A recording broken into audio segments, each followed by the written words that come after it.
صلی علی نبینا صلی علی محمد صلی علی شفیعنا صلی علی محمد.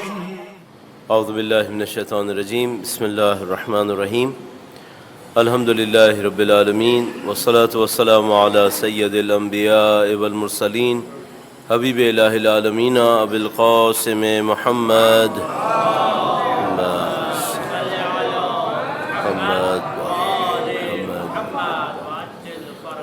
وعلی آلہ الطیبین الطاہرین سیما بقیۃ اللہ فی الارضین.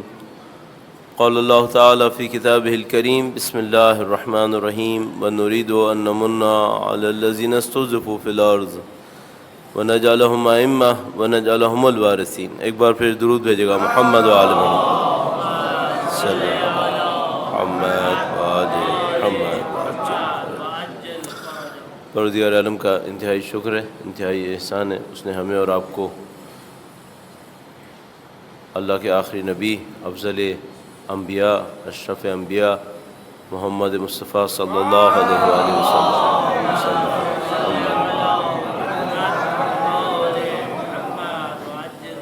نبی خدا کی سیرت کے بارے میں سوچنے سمجھنے، اس کی خاطر بیٹھنے کا موقع نصیب فرمایا ہے. یہ یقیناً کسی بھی انسان کے لیے بڑی سعادت ہے کہ وہ نبی سے وابستہ ہو، اس عظیم الشان ہستی سے وابستہ ہو، اس سے سیکھنے کی کوشش کرے. اور دائرے کے ایام، میلاد کے ایام میں نبی معظم کی دنیا میں تشریف آوری کے حوالے سے ان کے فرزند کے حضور مبارکباد کا پیغام پہنچانے کے لیے اور اس توفیق کے لیے کہ انشاءاللہ ہم نبی خدا کے راستے پر چل سکیں، ایک بار پھر درود بھیجیں محمد و آل محمد.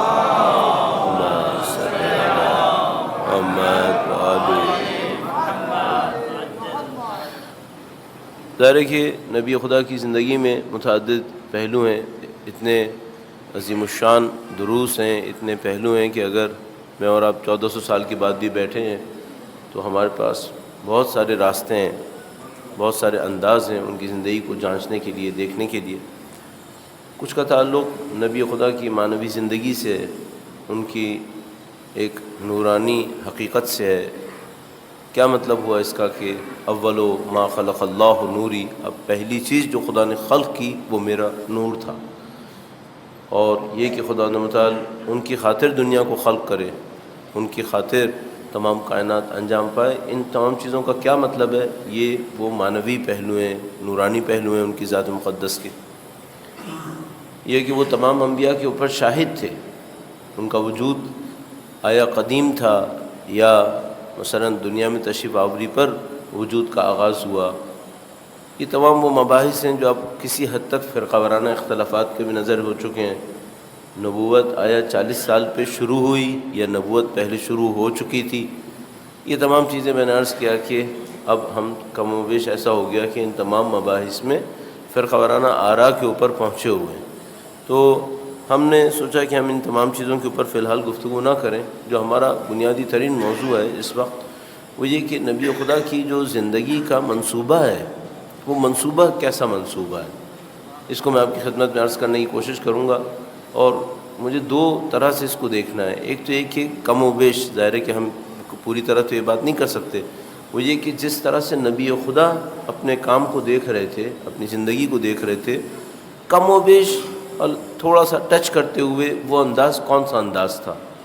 اور ظاہر ہے کہ ہم اس انداز سے اپنی زندگی کو نہیں دیکھ سکتے، اس کو ہم عرض کرنے کی کوشش کریں گے. تو پھر ان کی زندگی سے جو ہمیں سیکھنا ہوگا وہ ہمیں کس انداز میں سیکھنا ہوگا. آپ جانتے ہیں ان دو چیزوں میں بہت زیادہ فرق ہو سکتا ہے. مثال کے طور پر ایک آدمی فرض کر لیجئے کہ ان چیزوں کا ماہر ہے جس میں ہم زندگی گزار رہے ہیں، لیکن اس کے پاس علم بہت زیادہ ہے، اس کے پاس تجربہ بہت زیادہ ہے.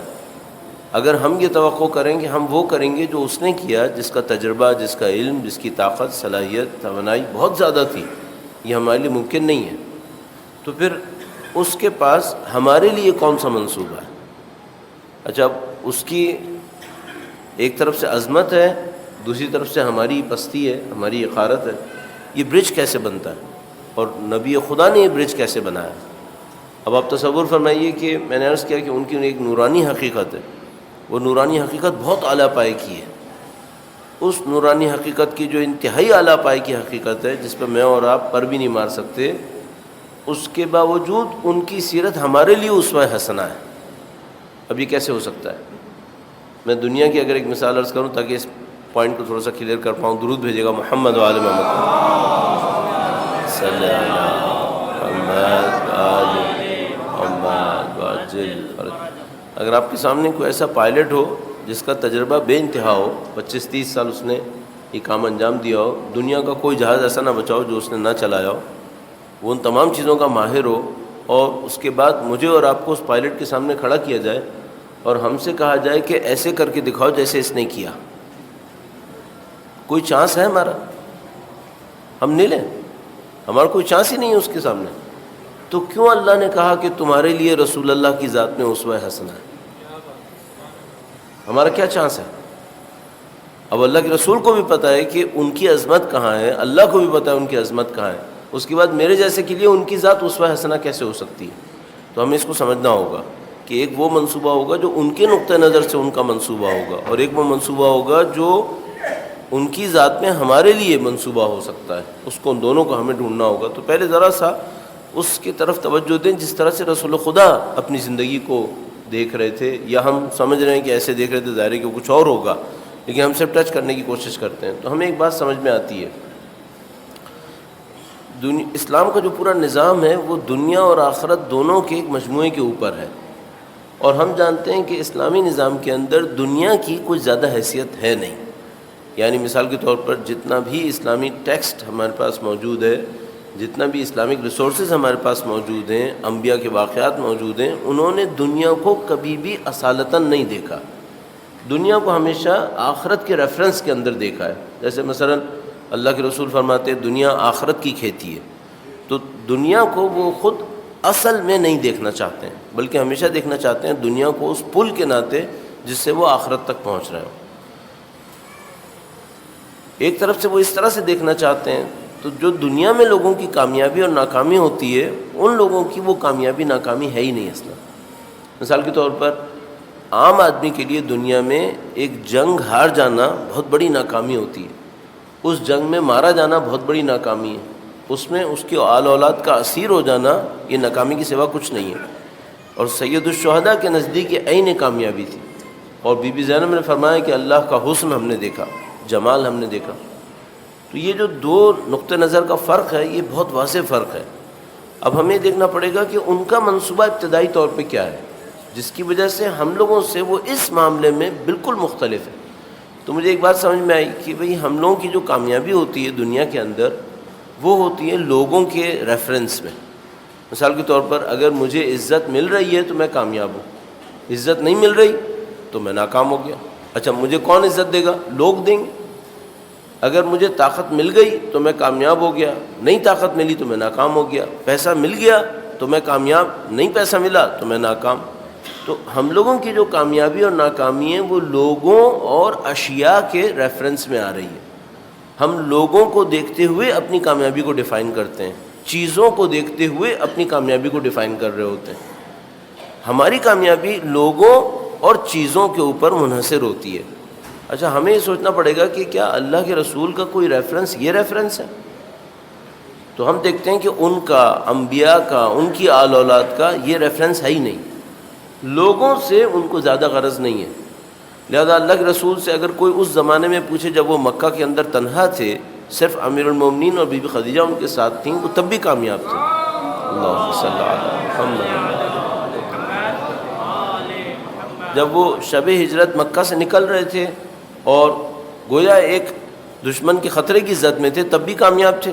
جب وہ مدینے کے اندر تشریف لے آئے، حکومت تشکیل پا گئی، فتح مکہ ہو گئی، وہ تمام جزیرہ نما عرب کے حاکم بن گئے، وہ تب بھی کامیاب تھے. اچھا اس کامیابی کا ریفرنس لوگ نہیں ہے، اس کامیابی کا ریفرنس چیزیں بھی نہیں ہیں. تو اللہ کے نبی کامیابی کا احساس کرتے کہاں سے تھے؟ جب لوگ اور چیزوں سے ان کا کوئی تعلق نہیں تھا، اس میں وہ کامیابی نہیں دیکھتے تھے، تو کامیابی کو کس چیز میں دیکھتے تھے؟ تو مجھے اس میں ایک اور ڈیپتھ سمجھ میں آتی ہے، وہ یہ ہے کہ ہم لوگ اپنی کامیابیوں کو اپنے آپ کو سینٹر بنا کر دیکھتے ہیں. وہ اس طریقے سے کہ مثال کے طور پر میں کیا کروں گا, میں یہ سوچوں گا میں ہوں اور میں کامیاب کیسے ہوں گا. تو میں کامیاب ہوں گا جب لوگ میرے ساتھ اس طرح کریں گے, جب یہ چیزیں میرے اختیار میں آ جائیں گی. تو مثال کے طور پر جیسے میں نے کہا کہ لوگ مجھے عزت دیں, لوگ میری بات سنیں, چیزیں میرے ہاتھ میں ہوں, تو یہیں سے سارا مالکیت کا تصور آتا ہے, انحصار کا تصور آتا ہے. مثلا جو طاقت میرے پاس ہو دوسروں کے پاس نہ ہو, جو چیزیں میرے پاس ہوں وہ دوسروں کے پاس نہ ہو. تو یہ ساری چیزیں آتی ہیں پھر جن کو ہم اب نیگیٹو فارم میں دیکھتے ہیں کہ بھئی یہ تو بہت منفی چیزیں ہوتی ہیں کہ آپ انحصار کے ذریعے سے, ایکسکلوسیونیس کے ذریعے سے کامیابی دیکھ رہے ہیں, آپ اپنی پراپرٹی بنا کر کامیابی دیکھ رہے ہیں, اپنی طاقت کو جما کے کامیابی دیکھ رہے ہیں. یہ سب کہاں سے آ رہی ہیں؟ یہ سب ایک پوائنٹ سے آ رہی ہیں. ہم نے اپنے آپ کو سینٹر بنایا ہوا ہے, اپنے آپ کو محور بنایا ہوا ہے. اللہ کے رسول نے یہ نہیں کیا ہوا. اللہ کے رسول کے نظام میں مجھے یوں احساس ہوتا ہے کہ ان کی ذات محور نہیں ہے, بلکہ ان کا خدا سے جو تعلق ہے وہ محور بنا ہوا ہے. ذات محور ہے ہی نہیں اصلا. جیسے ہی آپ کا اور میرا ذات محور ہوتی ہے, اور ہم لوگ معمولاً ایسے ہی ہیں, اس میں کوئی برائی بھی نہیں ہے. میں عرض کر رہا ہوں کہ مثلا حب نفس ہر ایک انسان کے اندر ہے, حب ذات ہر ایک انسان کے اندر ہے. لیکن مشکل کیا ہے کہ یہ جو حب نفس ہے اور یہ حب ذات ہے, یہ جب سینٹر میں آ جاتی ہے تو پھر دوسری چیزیں اس کے شیڈ میں قرار پاتی ہیں, اس کے شیڈوں میں چلی جاتی ہیں. بس اگر ایک آدمی میرے لیے اچھا ہے تو پھر وہ اچھا ہے, اور اگر وہ میرے لیے برا ہے پھر وہ برا ہے. اگر کوئی چیز میرے پاس نہیں ہے تو مجھے اس سے کوئی ہمدردی بھی نہیں ہے. جب وہ میری ہوگی تب کہانی شروع ہوگی, جب مجھ سے کوئی تعلق بنے گا تو کہانی شروع ہوگی. تو ہم لوگوں کا جتنا نظام ہے دنیا کے اندر وہ حب نفس کے اوپر ہے, اور حب نفس میں ذات کو محور بنانا ہے. ہم اصلے باقی سب ہمارے کانٹیکس میں لنک میں باتیں بنتی ہیں. پھر رسول اللہ کا یہ معاملہ نہیں ہے جو بظاہر سمجھ میں آتا ہے, کیونکہ رسول خدا کا ایک عجیب و غریب فرمان ہے. نبی خدا نے فرمایا الفقر فخری. فقر یعنی وہی پاورٹی جس کو ہم لوگ کہتے ہیں, فقر یعنی نیاز مند ہونا, کسی کے اوپر محتاج ہونا.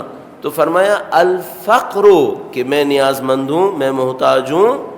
لوگوں نے سمجھا کہ رسول خدا غربت کے بارے میں بات کر رہے ہیں, کہ رسول خدا کہہ رہے ہیں غریب ہونا میرا آنر ہے. یہ مطلب نہیں ہو سکتا کہ وہ رسول خدا یہ کہیں غریب ہونا میرا آنر ہے. لوگوں نے اس کو اس طرح ترجمہ کر لیا الفقر فخری, کہ پاورٹی میرا آنر ہے. رسول خدا نے یہ نہیں کہا ہے. رسول خدا کہہ رہے ہیں الفقر کہ میں خدا کا محتاج ہوں, یہ میرا فخر ہے, یہ میرا آنر ہے. اللہم صلی علی محمد وآل محمد وعجل فرج. جیسے آپ اس جملے کے اوپر غور کریں تو آپ کو یہ نظر آئے گا کہ رسول خدا اپنی ذات کو نفی کر رہے ہیں اور صرف خدا کے ساتھ رابطے کو اصل قرار دے رہے ہیں. یہ ان کا ریفرنس ہے جس کے اندر وہ چیزوں کو دیکھ رہے ہیں.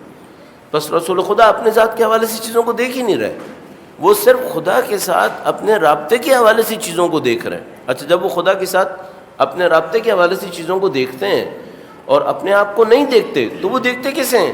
وہ صرف خدا کو دیکھتے ہیں, اور صرف یہ دیکھتے ہیں کہ خدا کیا چاہتا ہے, کیونکہ وہ اپنے آپ کو دیکھ ہی نہیں رہے. اچھا, جب وہ خدا کو دیکھتے ہیں اور خدا کے چاہنے کو دیکھتے ہیں تو سارے بندے ان کے لیے ایک جیسے ہو جاتے ہیں, کیونکہ سب خدا ہے. کائنات ان کے لیے ایک جیسی ہو جاتی ہے.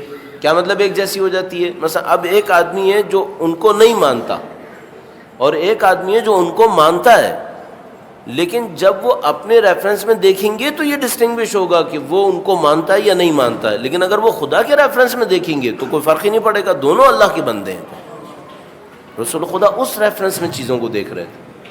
اچھا, اب دیکھیے, جیسے ہی میں اپنے ریفرنس میں چیزوں کو دیکھوں گا تو میری خوشی کیا ہوگی, میری لذت کیا ہوگی, میرا مزہ کیا ہوگا, مجھے کس چیز میں کامیابی نظر آئے گی. تو مثال کے طور پر فرض کر لیجئے میں نے ایک کام کیا, اس کام سے مجھے کوئی فائدہ ہوا تو میں کہوں گا یہ بہت اچھا کام ہو گیا, اس سے مجھے بہت مزہ آیا. رسول خدا کا ریفرنس وہ خود ہے ہی نہیں. اگر صرف خدا ہے تو جب بھی کوئی ایسا کام ہو جس سے خدا خوش ہو, نبی خوش ہو جائیں گے, مزہ لیں گے, لذت ہوگی. تو مثال کے طور پر اگر کسی بندے کی نصرت ہو گئی، کسی ایسے انسان کی جس کی مدد ہونی تھی اور وہ مدد اللہ کے نبی سے ہو گئی، تو نبی اس پہ بہت خوش ہوں گے. اچھا خود ملا یا نہیں ملا؟ نہیں، خود ملنے کا ریفرنس ہی نہیں ہے، بات ہی نہیں ہے ان کی. تو آپ سمجھیں کہ یہ جو فرق ہے یہ بہت بڑا ایک فرق ہے. اچھا اب میں آپ کی خدمت میں عرض کر چکا ہوں، ہم ایسے نہیں ہیں، ہمارا ریفرنس ویسا نہیں ہے جیسے اللہ کے نبی کا ریفرنس ہے. تو وہ پھر ہیں کیوں؟ اصلاً اس لیے ہیں کہ ہم انسانوں میں سے، کروڑوں اربوں انسانوں میں سے چند انسان ہیں جو اس ریفرنس کو اختیار کر لیں گے، وہ اس راستے پہ چل جائیں گے. تو میں نے عرض کیا جیسے مثال کے طور پر آج کی 7 ارب انسانوں میں سے چند انسان ایسے ہوں گے جو اس بات کو سمجھ پائیں گے کہ مطلب تو ظاہر ہے ہم نے بھی اب الفاظ میں کہنے کی کوشش کی، یہ سمجھنا کافی نہیں ہے. اس طرح سمجھنا کہ اس کے اوپر یقین آ جائے اور وہی چیز اختیار کر لے. تو اگر کوئی ایسا آدمی ہو جائے تو وہ گویا نبی کی ذات میں گم ہو گیا ہے، نبی کی ذات میں ضم ہو گیا ہے. جیسے ہی ہمارے پاس یہ فلسفے وغیرہ کے اندر یہ چیزیں ثابت ہوئی بھی ہیں کہ جیسے ہی آپ کسی چیز کے اوپر علم حاصل کرتے ہیں تو وہ آپ کی ذات کا حصہ ہوتا ہے در حقیقت. اور اگر کسی کو اس بات پہ یقین حاصل ہو جائے جو میں نے ابھی آپ کی خدمت میں نبی کی ذات کے حوالے سے عرض کیا، تو وہ نبی کی ذات کا حصہ ہونا شروع ہو جائے گا. پھر اس کے اندر وہی کمالات ریفلیکٹ ہونا شروع ہو جائیں گے جو نبی کی ذات میں ریفلیکٹ ہوئے تھے. لیکن میں نے عرض کیا یہ اربوں انسانوں میں کچھ لوگ ہوں گے. تو یہ وہ انداز تھا جس سے نبی دیکھ رہے تھے. اور میں نے عرض کیا اس سے ہمارا کوئی تعلق زیادہ بن نہیں رہا ہے. ہاں ہم فضیلت قبول کر رہے ہیں کہ اللہ کے نبی کی یہ فضیلت تھی کہ وہ اس مقام کے اوپر فائز تھے، لیکن اس سے ہمارا زیادہ تعلق نہیں بن رہا. اچھا اب میں آتا ہوں، گویا میں نے کہا بھائی یہ تو عرش ہو گیا، یہ تو ہو گیا آسمان، یہ تو ہو گئی نبی کی بات. اب ہمارا مسئلہ کہاں پر ہے؟ ہم تو اس ریفرنس میں نہیں ہیں. ہم کس ریفرنس میں ہیں؟ ہم تو اس ریفرنس میں ہیں کہ میری ذات اصل ہے، میری ذات اور مجھ سے تعلق یہ اصل ہے. تو مثال کے طور پر اللہ کے نبی اس بات کے اندر خوش ہوں گے کہ کسی انسان کی نصرت ہو، چاہے وہ ان کو مانے چاہے نہ مانے. میں نے عرض کیا ہم ایسے نہیں ہیں. ہم پہلے اس کو دیکھیں گے جو مجھے مانتا ہو، کیونکہ بالآخر ہر چیز میں حب نفس ہے، ہر چیز میں حب ذات ہے. تو اب میں وہ اس طرف آنے کی کوشش کر رہا ہوں کہ وہ جو اللہ کے نبی کا ریفرنس تھا وہ تو بہت علیحدہ ہی معاملہ ہے، ہمارا تو وہ نہیں ہے. تو ان کی ذات سے ہم کیسے سیکھ سکتے ہیں؟ جب دونوں دو مختلف اسفیئر میں کام کر رہے ہیں تو سیکھیں گے کیسے؟ مثال کے طور پر آپ فزکس کے ماہر ہیں، میں کیمسٹری پڑھنا چاہتا ہوں، تو میں آپ سے سیکھوں کیسے؟ اب اللہ کے نبی کا ریفرنس ہے کہ وہ خود کو اپنی ذات کو مان ہی نہیں رہے، صرف خدا کو دیکھ رہے ہیں. اور میں وہ ہوں جو صرف اپنی ذات کو دیکھتا ہے. میں تو خدا کو بھی اس انداز سے دیکھتا ہوں کہ وہ مجھے کچھ دے دے تو میرا خدا ہے، اور نہ دے تو پھر میرا خدا سے بھی کوئی زیادہ تعلق نہیں بنتا ہے. ہم تو اس طرح کے لوگ ہیں. تو ہمارے لیے پھر وہ ذات کیسے ریفرنس بنے گی اور اس نے ہمیں کیا سکھایا، تو ہمیں یہ دیکھنا پڑے گا. درود بھیجے گا محمد و آل محمد صلی اللہ محمد و آل محمد وعجل فرج. غیر متوقع طور پہ لوگ زیادہ آ گئے، تو آپ تھوڑا سا زحمت کر کے آگے تشریف لے آئیے تاکہ جو لوگ آ گئے ہیں وہ کوموڈیٹ ہو جائیں. اللہ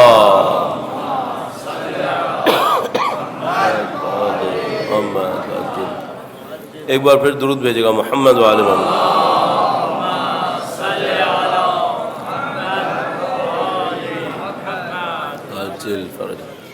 عزیزان محترم، خدا انشاءاللہ آپ کو اور ہمیں نبی کے راستے پہ چلنے کی سعادت نصیب فرمائے. ایک بار پھر درود بھیجے گا محمد و آل محمد صلی اللہ محمد و آل.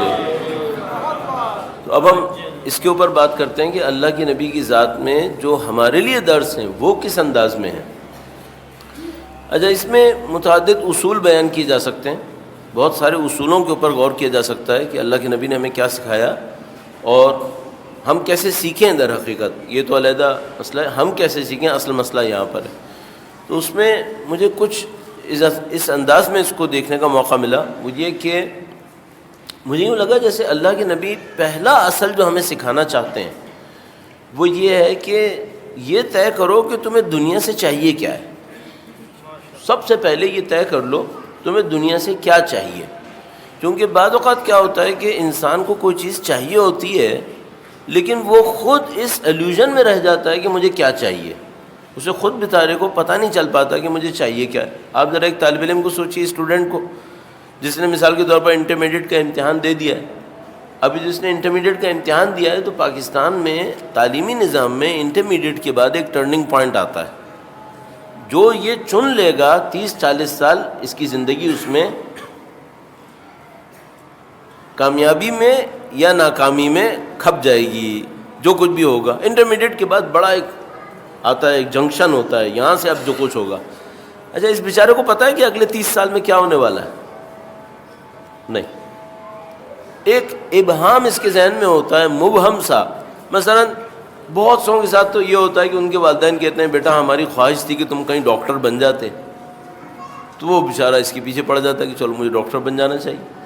یا مثال کے طور پر کسی کے رشتہ داروں کے اندر کوئی آدمی نکل آیا جو بڑا، مثال کے طور پر اس بچے کے لیے بہت امپریسو پرسنالٹی رکھتا تھا، تو اس کے دماغ میں یہی آ گئی کہ مجھے ایسا بننا چاہیے. اچھا اس بیچارے کو کچھ نہیں پتا کہ اس آدمی کا بیک گراؤنڈ کیا تھا، اس کا بیک گراؤنڈ کیا ہے، اس کی توانائی کیا ہے، اس کی طاقت کیا ہے. وہ ان چیزوں کے اوپر زیادہ توجہ نہیں دے پاتا. تو بڑا مبہم، بس ایک ذہن میں اس کے ایک آئیڈیا آتا ہے، اس آئیڈیا کے اوپر چلنا شروع کر دیتا ہے. معمولاً ہم انسان بھی ایسے ہی ہیں. بوڑھے ہونے تک بھی ہمیں یہ پتہ نہیں چل پاتا کہ ہمیں چاہیے کیا ہے. گھوم رہے ہوتے ہیں، چل رہے ہوتے ہیں. اچھا اس کے نتیجے میں ہمارے ساتھ ایک فینومینا آتا ہے، ہمیں ہر چیز چاہیے ہوتی ہے اور کوئی چیز سکون نہیں دیتی. یہ ہمارے ساتھ ایک عجیب مصیبت آتی ہے. ہر چیز چاہیے. کسی کو گاڑی میں بیٹھا دیکھ لیا تو گاڑی چاہیے، کسی کو جہاز میں بیٹھا دیکھ لیا تو جہاز چاہیے، کسی کو فلاں کام کرتے دیکھ لیا تو یہ بھی چاہیے. ہر چیز چاہیے.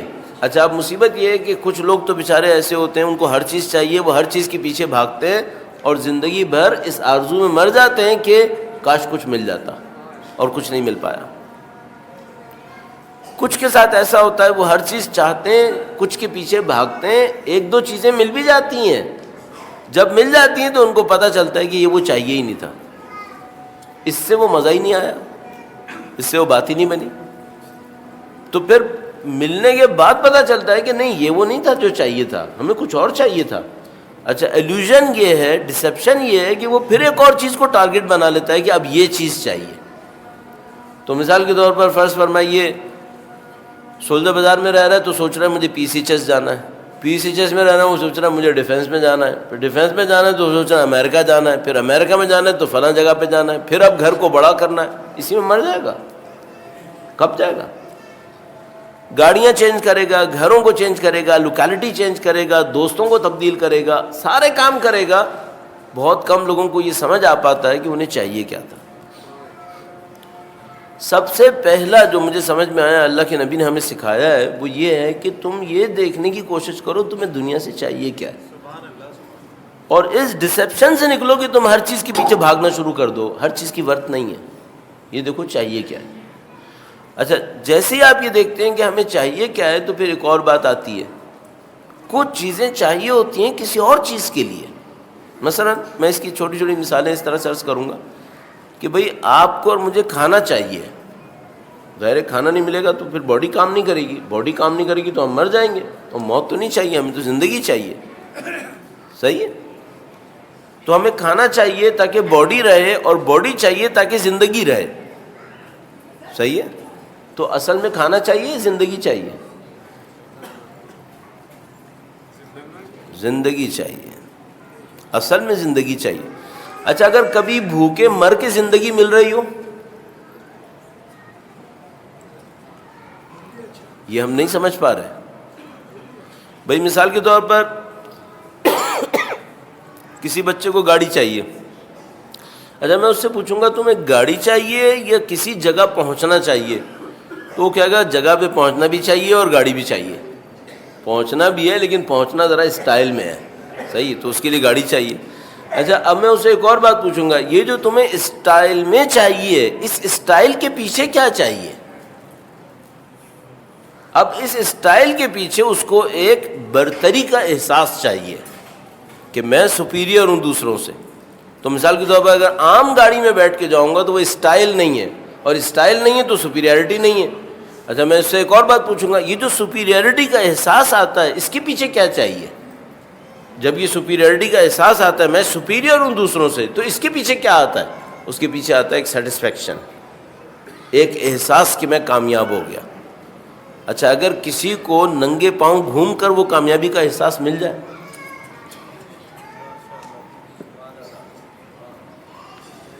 دونوں میں بہت فرق ہو جائے گا, بہت زیادہ فرق ہوگا.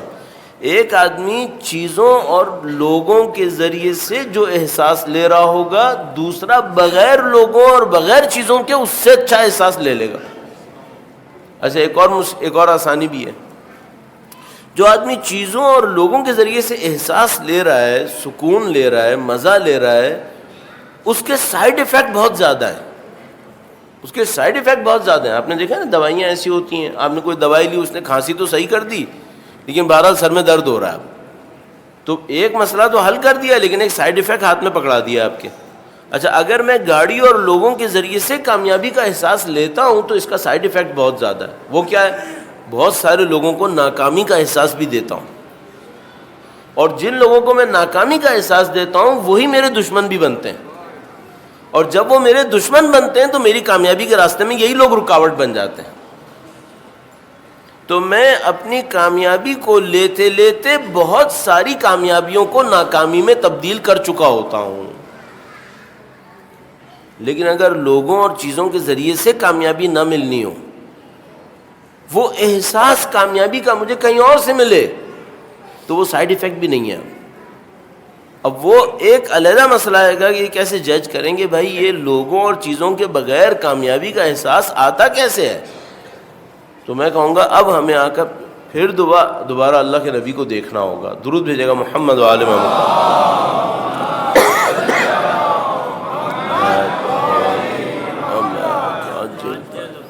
اللہ کے نبی نے ہمیں یہ سکھایا کہ دیکھو یہ جو تم لے کر کامیابی کا احساس کرنا چاہتے ہو, یہ لے کر کامیابی کا احساس کرنا بہت ٹیمپریری ہے. تھوڑی دیر میں جو چیز تم نے لی ہے کہ تمہاری عادت بن جائے گی, پھر کامیابی کا وہ احساس نہیں ہوگا.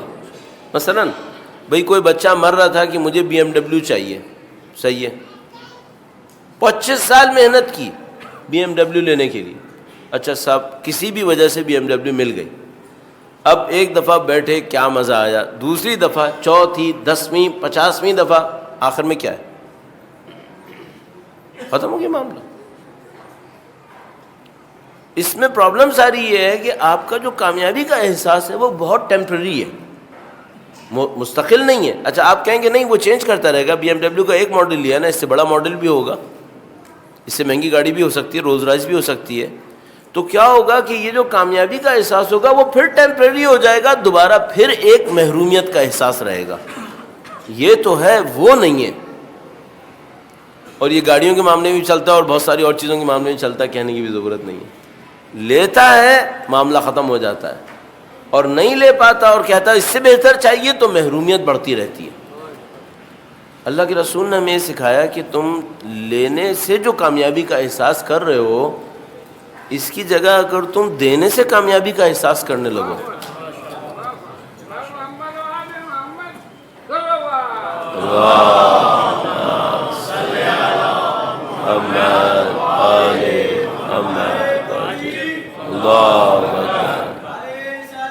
یا رسول اللہ,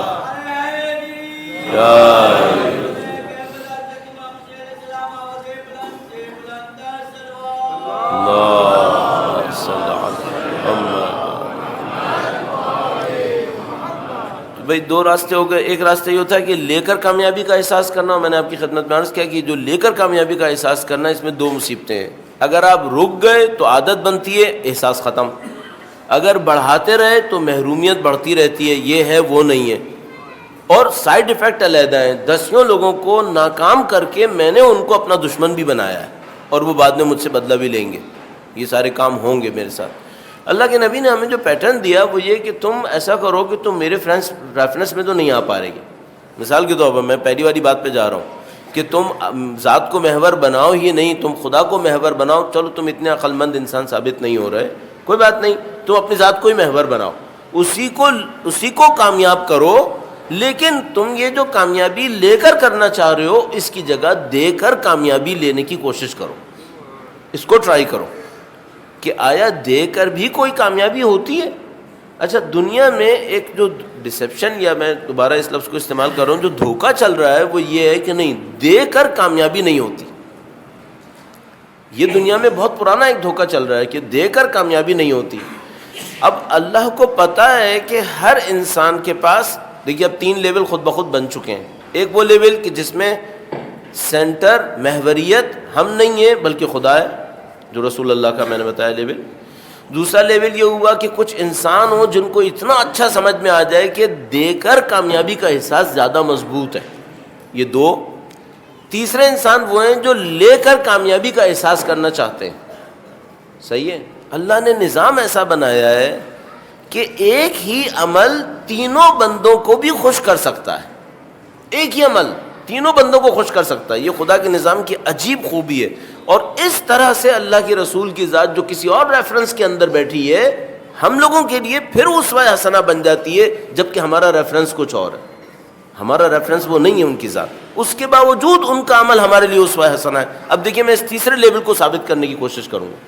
پہلا لیول یہ تھا کہ ہم محور نہیں ہیں، خدا محور ہے. دوسرا ریفرنس یہ تھا کہ لے کر خوش مت ہو، دے کر خوش ہو. فرض کر لیتے ہیں کہ میں ان دونوں پہ نہیں آ پایا، میں ایک ایسا انسان تھا نہ اس بلندی پہ آ پایا جس پہ اللہ کے رسول جیسی ہستی کا اشارہ سمجھ میں آتا ہے. دوسرا یہ کہ دے کر خوش ہونا یہ بھی میں نہیں سیکھ پایا. میں وہی ہوں جو لے کر خوش ہوتا ہے، لے کر خوش ہوتا ہے. اب میرے لیے نبی کی ذات میں کیا اسوہ حسنہ ہے. دیکھ رہے ہیں کتنے نیچے آ گئے ہم لوگ، کہ میں وہ انسان ہوں جو دے کے خوش نہیں ہوتا، میں وہ انسان ہوں جو لے کے خوش ہوتا ہے. اب میں کہوں گا اے اللہ کے رسول، آپ کی ذات میں میرے لیے اسوہ حسنہ کہاں ہے؟ آپ تو کہہ رہے ہیں میں وہ بن جاؤں، میں وہ بن جاؤں. میں وہ نہیں بن پا رہا، میں لے کر خوش ہوتا ہوں. تو اللہ کے رسول مجھے کہہ رہے ہیں کہ میں تمہارے لیے بھی ایک نسخہ رکھتا ہوں. اب یہ کیا نسخہ ہے؟ پہلا نسخہ تو یہ تھا کہ تم اپنے آپ کو محور نہیں بناؤ، محور خدا کو بناؤ. میں نے کہا اللہ کے رسول میرے بس کا نہیں ہے. دوسرا محور یہ تھا کہ لے کر خوش مت ہو، دے کر خوش ہو. میں نے کہا اللہ کے رسول یہ بھی میرے بس کی بات نہیں ہے. میں وہ بندہ ہوں جو لے کر خوش ہوتا ہوں. تو اللہ کے رسول کہہ رہے ہیں تمہارے لیے بھی میرے پاس ایک حل ہے. وہ کیا ہے؟ اللہ کے رسول مجھے بتا رہے ہیں کہ دیکھو یہ جو تم لے کر خوش ہوتے ہو نا، چلو ایسے ہی رہو. یہ بتاؤ تم لوگوں سے چھین جھپٹ کے کتنا لے لو گے؟ چھین جھپٹ کے لوگے نا، لوگوں سے ہڑپ کر کر کے لوگے، زبردستی کر کر کے لوگے. اس سے تمہیں زیادہ ملے گا، یا میں تمہیں ایک اور فارمولا بتا دیتا ہوں، اس سے تمہیں زیادہ مل جائے گا. بس وہ میرا ریفرنس چینج نہیں کر رہے، وہ کہہ رہے ہیں ہاں ٹھیک ہے تم وہی انسان ہو جو لے کے خوش ہوتا ہے، لیکن لے کر خوش ہونے والوں کو بھی میں ایک طریقہ بتا رہا ہوں. وہ کیا ہے؟ وہ یہ ہے کہ تم جتنا دو گے ہمارا نظام تمہیں زیادہ دلوا دے گا. اب دیکھ رہے ہیں، اب یہ تیسرے لیول پر ہم لوگ ہیں. میں اپنے آپ کو تیسرے لیول پہ رکھ رہا ہوں کہ میں وہ نہیں ہوں جو خدا کو محور بنا کے چلا سکے، میرے بس کا نہیں ہے. نہ میں وہ بندہ ہوں جو دے کے خوش ہوتا ہے، میں وہ بھی نہیں ہوں، میں لے کے خوش ہوتا ہوں. اچھا اگر لے کے خوش ہوتا ہوں تو میرے لیے رسول اللہ کی ذات اسوہ حسنہ کیسے ہے؟ وہ مجھے ایک اور قانون سکھا رہی ہے. وہ قانون کیا ہے؟ تم جتنا دو گے ہمارا نظام تمہیں اس سے زیادہ دلوا دے گا. اب خدا ہم سے کیا کہتا ہے؟ کہتا ہے کون ہے جو اللہ کو قرض دے تاکہ خدا بڑھا بڑھا کر اسے واپس کرے؟ اللہم صل علی محمد. خدا ہم سے کیا کہہ رہا ہے؟ خدا ہم نے متعال کہہ رہا ہے کہ دیکھو تم وہ نہیں ہو جو میری خاطر کرو، تم اپنے لینے کی خاطر کر رہے ہو نا. تم وہ نہیں ہو جو دے کے خوش ہوتے ہو، تم وہ ہو جو لے کے خوش ہوتے ہو. یہ بھی مجھے پتا ہے. تو چلو میں تم کو ایک اور بات بتاتا ہوں. اے لے کر خوش ہونے والو، اگر تم مجھے دو تو میں سب سے زیادہ دینے والا بھی ہوں. ادھر ادھر چھین جھپٹ کر تم جتنا بھی لوگے اس سے زیادہ اگر تم مجھے دو تو میں تمہیں دے دوں گا، میں تمہیں دے دوں گا. یہ تیسرا فارمولہ ہے جو ہم لوگوں کے کام آ سکتا ہے. مجھے یہ لگا کہ اللہ کے رسول نے اپنی ذات میں متعدد جگہوں پر اس فارمولے کو ثابت کیا ہے کہ تمہیں لے کر مزہ آتا ہے تو لے کر بھی اگر مزہ آتا ہے نا تو راستہ جھپٹنا نہیں ہے بلکہ راستہ دینا ہے. تو اب تم کیا کرو؟ تو میں اس کو قانون کو اس صورت میں بیان کرتا ہوں. میں یہ عرض کرتا ہوں کہ تمہیں جو کچھ دنیا میں چاہیے وہ دوسروں کو دینا شروع کر دو. اور جو کچھ تمہیں نہیں چاہیے وہ دوسروں کو ہرگز مت دینا. مجھے اللہ کے رسول کی ذات سے یہ سیکھنے کو ملا کہ جو کچھ تمہیں چاہیے ہے وہ تم دوسروں کو دینا شروع کرو، چونکہ خدا بڑھا بڑھا کے واپس کرتا ہے. اور جو کچھ تمہیں نہیں چاہیے وہ دوسروں کو مت دینا، کیوں؟ وہ بڑھا بڑھا کے واپس وہ بھی کرے گا. تو اگر میں نے لوگوں کو دکھ دیے تو کیا ہوگا؟ دکھ بڑھ بڑھ کے واپس آئیں گے. لوگوں کو بے احترامی دی تو بے احترامی بڑھ بڑھ کے واپس آئے گی.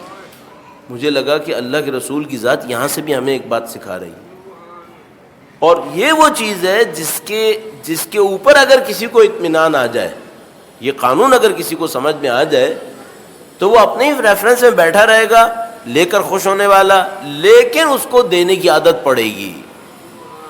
میں نے یہ دیکھا اپنے طور پر جتنا بھی نوٹ کر پا رہا ہوں، دنیا کے لالچی ترین انسان دینے میں کمی نہیں کر رہا ہے. میں نے یہ نوٹ کیا کہ دنیا کے لالچی ترین انسان، لیکن وہ انسان جو بڑے گھاگ تھے، بہت تجربے کار تھے. میں بلینرز کی باتیں کر رہا ہوں. یہ جو بلینرز تھے ان کو بھی ایک بات سمجھ میں آ گئی کہ جتنا دو گے یہ ہمارے بلینز اور بڑھنا شروع ہو جائیں گے. یہ لوگ دینے میں کمی نہیں کر رہے. بدقسمتی ہم غربا کے ساتھ ہے جن کو یہ قانون سمجھ میں نہیں آ رہا ہے. ہم غریبوں کو یہ قانون سمجھ میں نہیں آ رہا. ہم یہ سمجھ رہے ہیں کہ دیں گے تو ہم اور غریب ہو جائیں گے. خدا کا نظام کچھ اور ہے. تو عزیزان محترم، اس طرح میں نے آپ کی خدمت میں ایک مثال عرض کی. اچھا، یہ جو میں نے دینے کی بات کی ہے صرف پیسے کے اوپر نہیں ہے، اس میں محبت بھی شامل ہے، احترام بھی شامل ہے، سب کچھ شامل ہے. جو کچھ بھی چاہیں وہ سب آپ اس طرح سے حاصل کر سکتے ہیں. ہمیں یہاں سے ایک سمجھ میں آتا ہے. اب وقت ہمارے پاس بہت محدود ہے، 40 منٹس کا ہمارے پاس ٹائم تھا جو تقریباً ختم ہو چکا ہے. لیکن میں ایک پوائنٹ اور اضافہ کروں گا. درود بھیجے گا محمد و آل محمد.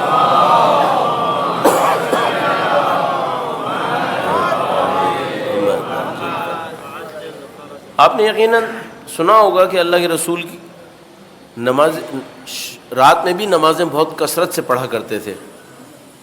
اور مثلا خدا متعال رسول خدا کو کہتا ہے کسی موقع کے اوپر، ہم نے قرآن آپ پر اس لیے نازل نہیں کیا کہ آپ اپنے اوپر اتنی سختیاں کریں. تو آپ مثال کے طور پر ساری رات کھڑے رہتے ہیں، آپ آدھی رات کھڑے رہتے ہیں. تو اللہ نے کہا کہ تھوڑا سا اتنا سختی مت کریں اپنے اوپر.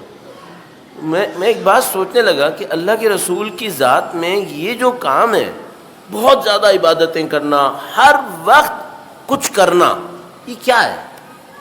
یہ ٹاپک کون سا ٹاپک ہے؟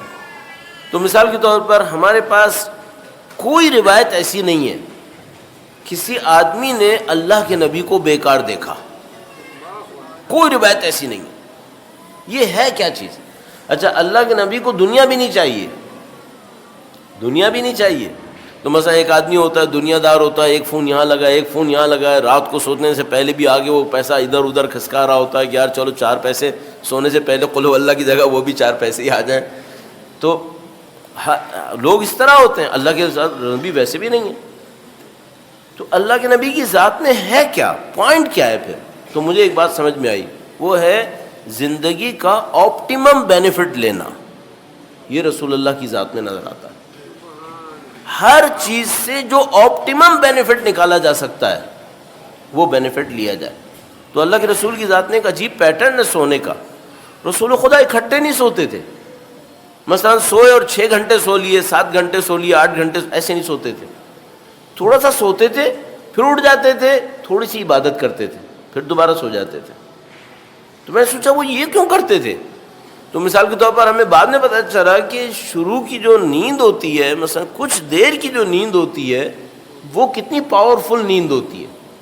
اور اس کے بعد جتنا وقت گزرتا چلا جاتا ہے نیند کی اسٹرینتھ کم ہوتی چلی جاتی ہے.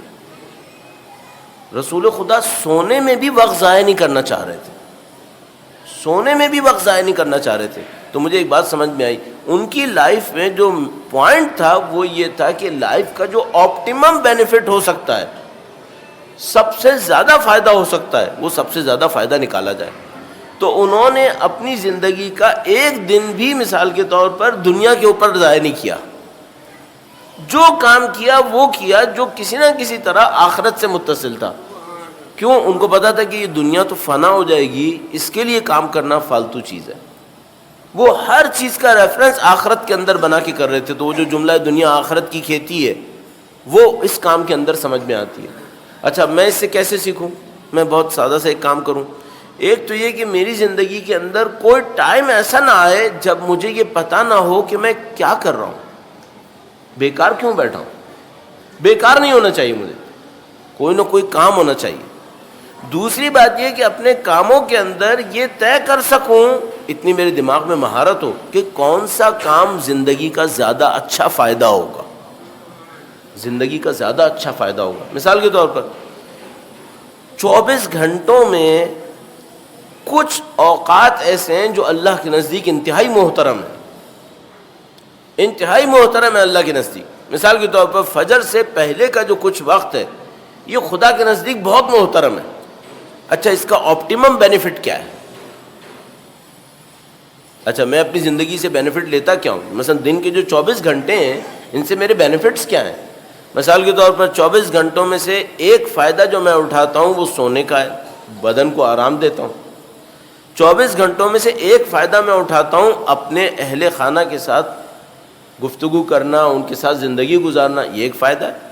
اچھا ایک فائدہ میں اٹھاتا ہوں لوگوں کے ساتھ سوشلائزیشن، لوگوں کے ساتھ ملتا ملاتا ہوں. ایک فائدہ میں اٹھاتا ہوں کمائی کا کہ میں وقت سے فائدہ اٹھا کے کمائی کرتا ہوں. ایک فائدہ میں اٹھاتا ہوں علم کا کہ میں وقت سے فائدہ اٹھا کے علم حاصل کرتا ہوں. تو آپ اپنی زندگی کے اوقات کا جتنے بھی بینیفٹ لیتے ہیں سب کو لسٹ کر لیں. اس کے بعد اپنے آپ سے پوچھیے گا کہ جو فجر سے پہلے کا آدھا گھنٹہ ہے اس کا آپٹیمم بینیفٹ کیا نکل سکتا ہے؟ آپٹیمم بینیفٹ کیا ہے اس کا؟ تو آپ کو فوراً ایک بات سمجھ میں آ جائے گی کہ جس نے مجھے اور اس وقت کو خلق کیا ہے وہ یہ کہہ رہا ہے کہ اس وقت عبادت کرو. یہ آپٹیمم بینیفٹ ہے. نماز کا وقت داخل ہو گیا ہے، آپٹیمم بینیفٹ کیا ہے؟ جس نے مجھے اور وقت کو خلق کیا ہے وہ کہہ رہا ہے اس وقت نماز، اور کوئی چیز اس کے ایکول نہیں آ پائے گی. اس طرح ہمیں اپنی زندگی کے بارے میں فیصلے کرنے ہوں گے. یہ ہمیں اللہ کے رسول نے سکھایا. ہر چیز میں وہ یہ دیکھتے تھے اس وقت سب سے اچھا کام کون سا ہے. اچھا ان کی مہارت اس پائے کی ہے کہ اگر اللہ کے رسول نے اپنی زندگی میں کسی بھی وجہ سے کوئی کام ایک دفعہ بھی کر دیا تو اللہ کو اپنے نبی کے کیے پہ اتنا اعتماد ہے کہ اس نے کہا کہ وہ ایک دفعہ کا کیا کام بھی سنت نبی ہے اور مستحب ہے. اللہم صلی علی محمد. یعنی زندگی میں کبھی ایک دفعہ بھی وہ کوئی ایسا کام نہیں کریں گے جس سے بہتر کوئی فائدہ ہو سکتا تھا.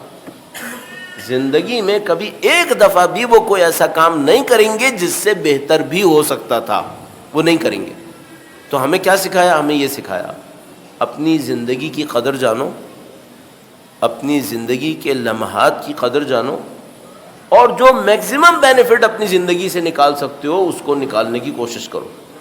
تو اگر کوئی اس اصول کو مان لے تو بہت ساری حلال چیزوں کو بھی چھوڑ دے گا، چونکہ وہ دیکھے گا اس کا زیادہ فائدہ نہیں ہے، میکسیمم بینیفٹ کے اوپر جائے گا پھر. اور اگر آپ اور میں یہی کرنا شروع کر دیں تو ہمیں ایک اور فائدہ بھی ہوگا. اب میں بالکل آخری لمحات کے اندر ایک اور بات بھی عرض کروں. آپ اپنی زندگی کے اندر اپنی ایکٹیویٹی کو کیٹیگریز میں ڈال دیجئے. کس ٹائم پر کون سی ایکٹیویٹی آپ کے لیے پرائرٹی ہے اس کا ٹائم بھی سیٹ کر لیں. مثال کے طور پر اگر میں روزانہ قرآن کریم پڑھنا چاہتا ہوں، کتنے منٹ پڑھنا چاہتے ہیں آپ؟ کس ٹائم میں پڑھنا چاہتے ہیں؟ پرائرٹائز کریں. آپ کس ٹائم میں اپنے آپ کو قرآن کریم کے ساتھ دیکھنا چاہتے ہیں؟ اس ٹائم کو طے کریں اور پھر اس میں وہی کر کے دکھائیے. کیوں آپ اپنی زندگی کے دوسرے نمبر کے فائدے پہ کیوں خاموش رہ رہے ہیں؟ پہلے نمبر کا فائدہ اٹھائیے اپنی زندگی سے. تو اس طرح میں اور آپ اپنی زندگی کا میکسیمم بینیفٹ نکال سکتے ہیں. ہمارے پاس زندگی بہت تھوڑی سی ہے اور یہ بہت تیزی سے گزرتی ہے. جیسا کہ فرمایا الفرصت تمر مر السحاب، فرصت بادلوں کی تیزی سے گزر جاتی ہے. بادلوں کا پتہ بھی نہیں چلتا کب سر پہ آنے والا ہے اور ایک دم سے گزرتا ہے. تو ہم لوگ کی زندگی بھی ایسے ہی ہے، ہمیں میکسیمم بینیفٹ نکالنا ہوگا. تو آپ اور میں پرائرٹائز کریں اور اس کے بعد اوقات کو تقسیم کریں. بہتر ہے یہ کر لیجئے جو چیزیں آپ کو اہم لگ رہی ہیں اس کے وقت کو پہلے سے گن لیجئے. مثال کے طور پر اگر آپ نماز شب پڑھیں گے تو کتنے منٹ لگیں گے، پھر اپنے آپ سے پوچھیں اتنے منٹ میں اگر یہ ہو رہا ہے تو کیا انصاف ہے کہ یہ اتنے منٹ میں کہیں اور دے دوں جو اس سے یقیناً کم ہے. تو مثال کے طور پر اگر فلاں عمل اگر میں کرتا ہوں، میں نے ایسے ہی حساب لگایا، ہمارے پاس روایت موجود ہے، مولا امیر المومنین سے درود بھیجے گا محمد و آل محمد.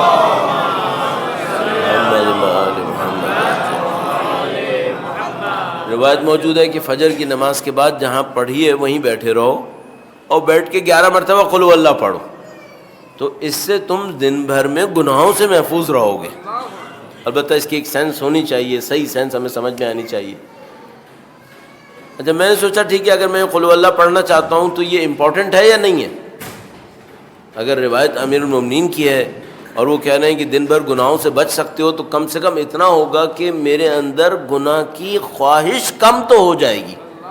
اگر بالکل ختم نہیں ہوئی تو کم تو ضرور ہو جائے گی، امیر المومنین نے فرمایا.